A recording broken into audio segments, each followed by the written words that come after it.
जे आहे त्या भल्याभल्यांकडून अद्यापपर्यंत काँग्रेस संपवणं शक्य झालेलं नाही। दरम्यान आजच रोहित पवारांनी काँग्रेस प्रदेशाध्यक्ष हर्षवर्धन सपकाळांची भेट घेतली। यावेळी त्यांनी पार्थ पवारांनी काँग्रेसविषयी केलेल्या वक्तव्यासंदर्भात दिलगिरी व्यक्त केली आहे। आता जो प्रेम दादांचा आहे लोकांच्या मनात, अशा वेळेस हा निर्णय घेणं एवढ्या मॅच्युअर पार्टीने, म्हणजे जिथं एवढे मोठे नेते आहेत, हे अतिशय चुकीचं आहे। आम्ही काय कोणाला फोन नाही करणार आहे, जे काय ते नशिबात लिहिलंय ते बघू काय व्हायचंय ते। पण फक्त मला वाईट वाटतं की काँग्रेसचा डाऊनफॉल आहे महाराष्ट्रामध्ये। काही दिवसांपूर्वी पार्थनं जी स्टेटमेंट केली होती काँग्रेसच्या विरोधात, ती तर चुकीचीच होती, पण पारच्या वतीने आणि पारचा भाऊ म्हणून मी दिलगिरी व्यक्त केलेली आहे काँग्रेसची। रोहितनी मनापासून काँग्रेसला जर काही दुखवला झालं असेल तर मनापासून त्यांनी एक मोठा भाऊ म्हणून अतिशय जबाबदारी पद्धतीने दिलगिरी व्यक्त केलेली आहे। ही चांगल्या संस्कारांची गोष्ट आहे। दरम्यान बारामतीच्या पोटनिवडणुकीसाठी उमेदवारी अर्ज माघारी घेण्याची मुदत आता संपली आहे। काँग्रेसच्या मनधरणीनंतर अखेर पक्षाचे उमेदवार आकाश मोरेंनी उमेदवारी अर्ज मागे घेतलाय। याचसोबत 53 पैकी एकूण 30 उमेदवारांनी अर्ज मागे घेतले। मात्र अभिजित बिचुकले आणि करुणा मुंडे यांचे अर्ज कायम आहेत। यामुळे निवडणुकीतली रंगत ही कायम असल्याचं बोललं जात आहे। आता 23 जण निवडणुकीच्या मैदानात आहेत। पोटनिवडणुकीकरता येत्या 23 एप्रिलला मतदान होईल आणि 4 मे रोजी निकाल जाहीर केला जाईल।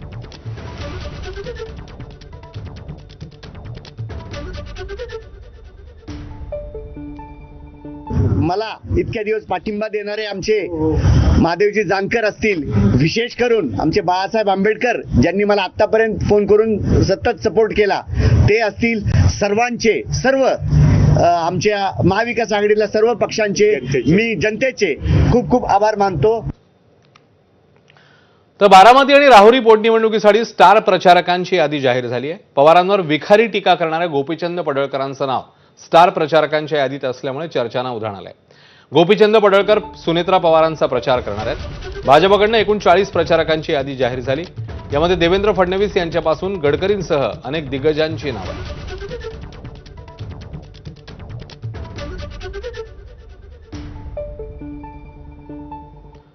तर बारामतीतून निवडणुकीच्या मैदानात उतरणाऱ्या सुनेत्रा पवारांसाठी आजचा दिवस जितका महत्त्वाचा ठरला, त्याचवेळी अजित पवारांचा थोरला मुलगा पार्थ पवारांसाठी देखील आजचा दिवस अतिशय महत्त्वाचा होता। पार्थ पवारांनी राज्यसभेच्या खासदारकीची शपथ घेतली। पार्थ पवारांचा आजचा लूक अनेक अर्थांनी विशेष होता। वडिलांचं गुलाबी जॅकेट तसंच अजित पवारांच्या स्टाईलचा चष्मा त्यांनी परिधान केला होता। राष्ट्रवादीच्या कोट्यातनं पार्थ पवारांना राज्यसभेवर संधी देण्यात आली।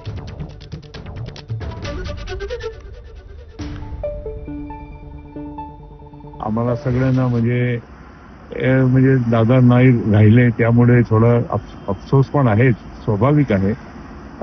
ते दादा राहिले असते आणि पार्थची शपथ झाली असती तर त्यांना अधिक आनंद वाटला असता। ठीक आहे, नियती आहे।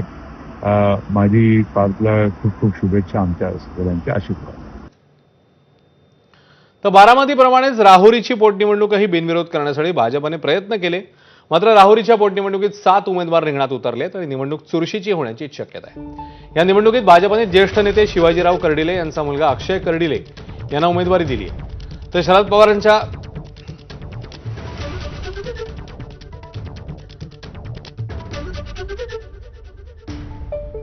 पवारांच्या राष्ट्रवादीकडून गोविंद मोकाटे उमेदवारी त्यांना जाहीर झाली आहे। याशिवाय वंचित बहुजन आघाडीच्या वतीने संतोष चोळके निवडणूक लढवत आहेत, तर रावसाहेब खेवरे अपक्ष म्हणून मैदानात आहेत।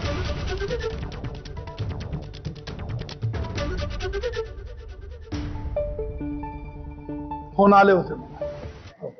काय आहे, मी बाळासाहेबांचा कडवट शिवसैनिक, मी कोणाचे फोन वगैरे मी कशाला जुमानत नसतो। एकदा आम्ही ठरवलं लढायचं, 100% लढणार। माझा देव मुंबईत होता, आज दुसरा देव मुंबईत बसलाय, मी कशाला कोणाचं ऐकू?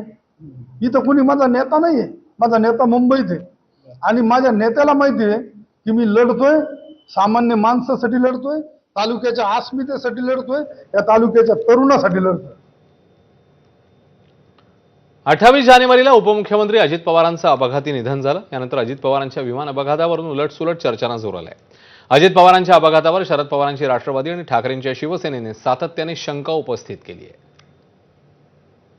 अजित पवारांच्या अपघातासंदर्भात महाराष्ट्रात FIR दाखल करा, ही रोहित पवारांची मागणी आहे। तीच मागणी हर्षवर्धन सकपाळ आणि आकाश मोरे करतायत ना, बरोबर आहे ना. आणि स्वतः मुख्यमंत्री म्हणतात की अजित पवार यांच्या अपघातासंदर्भातलं सत्य खणून काढू. खरं म्हणजे ही मागणी सुनेत्रा पवारांनी करायला पाहिजे, अजित पवारांच्या दोन्ही चिरंजीवांनी करायला पाहिजे. दादा गेल्यानंतर FIR करायला रोहितला काँग्रेसच्या सरकारकडे जावं लागलं आणि ज्या सरकारमध्ये दादा होता त्या सरकारने FIR करायला असा स्टँड किंवा नाकार का दिला, हे एक मोठा प्रश्नचिन्ह महाराष्ट्राच्या प्रत्येक नागरिकाच्या मनात आहे आणि बहीण म्हणून अर्थातच माझ्या मनात आहे. अजितदादांसारखा एक मोठा नेता हा अपघातामध्ये घातपातामध्ये मृत्यू झाल्यानंतर साधी गुन्ह्याची नोंद होत नाही, हे महाराष्ट्राचं दुर्दैव आहे. त्यांच्या कर्तव्याच्या दृष्टिकोनातून आवश्यक असणाऱ्या अटी काँग्रेस पक्षाकडून ठेवल्यानंतरही जर गुन्हे दाखल करत नाही तर हे यामध्ये सरकार जरूर काहीतरी लपाछपी करते, अशा प्रकारचा संशय हा दाटलेला आहे. नाशिकमधील नामांकित कंपनीमधील तरुणांचं लैंगिक शोषण प्रकरणी धक्कादायक माहिती समोर येते आहे. नामांकित कंपनीत धर्मांतराचं रॅकेट सक्रिय असल्याचं पोलीस तपासात समोर आलंय. रोजगाराच्या शोधात असलेल्या महिलांची माहिती घेऊन त्यांना रोजगार